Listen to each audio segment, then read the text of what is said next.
22 अप्रैल को उन्होंने विश्व में अलग अलग प्रकार की जो स्कूल ऑफ थॉट थे, जो अलग अलग आइडियोलॉजीज थी, जो विचारधाराएं उस समय की थी, उसका व्याख्या की है। वेलफेयर स्टेट हो, कैपिटलिज्म हो, सोशलिज्म, कम्युनिज्म, इस सब के प्रोज एंड कॉन्स के एक एक में क्या रखा है, एक एक ने क्या तकलीफें देखी। श्रद्धेय दीनदयाल जी ने काफी विस्तार से समझाया कि मनुष्य के बारे में किसी भी विचारधारा ने चिंता नहीं की, वो सिर्फ आर्थिक गतिविधियों के ऊपर ही केंद्रित रहे। और जब मनुष्य की ताकत और समाज की ताकत दोनों मिल जाती है, तभी वास्तव में विकास हो सकता है, तभी देश आगे बढ़ता है। और जब समाज और मनुष्य दोनों एक कॉमन पर्पस के लिए, कोई आइडियल लेके, कोई बड़ी सोच लेके, कोई दिशा लेके, कोई बड़ा लक्ष्य लेके मिल के काम करते हैं, तो देश की भावना, राष्ट्र की भावना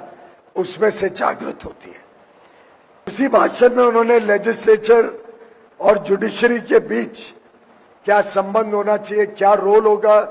इसकी चर्चा की। और अंत में कहा कि ये जो कुछ लोग कहते हैं कि एक रेफरेंडम ले लो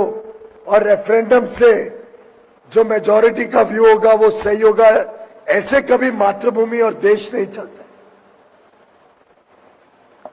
धर्म तय करेगा क्या सही है, क्या गलत है। और आखिरी में उन्होंने कहा 24 अप्रैल को कि आजादी या लोकतंत्र कैसे धर्म के हिसाब से और धर्म राज्य के रूप में चलेगा, उसकी बात मैं 25 अप्रैल को बताऊं। और 25 अप्रैल उन्होंने अपनी आर्थिक सोच और कैसे देश और विश्व आगे बढ़े, उसके कुछ सूत्र हम सबके सामने रखे। और मैं समझता हूं अधिकांश जब हम एकात्म मानववाद की बात करते हैं, अधिकांश जब अंत्योदय की चर्चा होती है, तो हम उसको ज्यादातर के उसकी इकोनॉमिक फिलॉसफी को आगे लेके जाते हैं। इकोनॉमिक आर्थिक दृष्टिकोण से अंत्योदय या एकात्म मानववाद को हम जनता तक लेके जा पाए हैं। और प्रधानमंत्री नरेंद्र मोदी जी की 2014 में जब से सरकार केंद्र में आई और लगातार एक के बाद एक 3 बार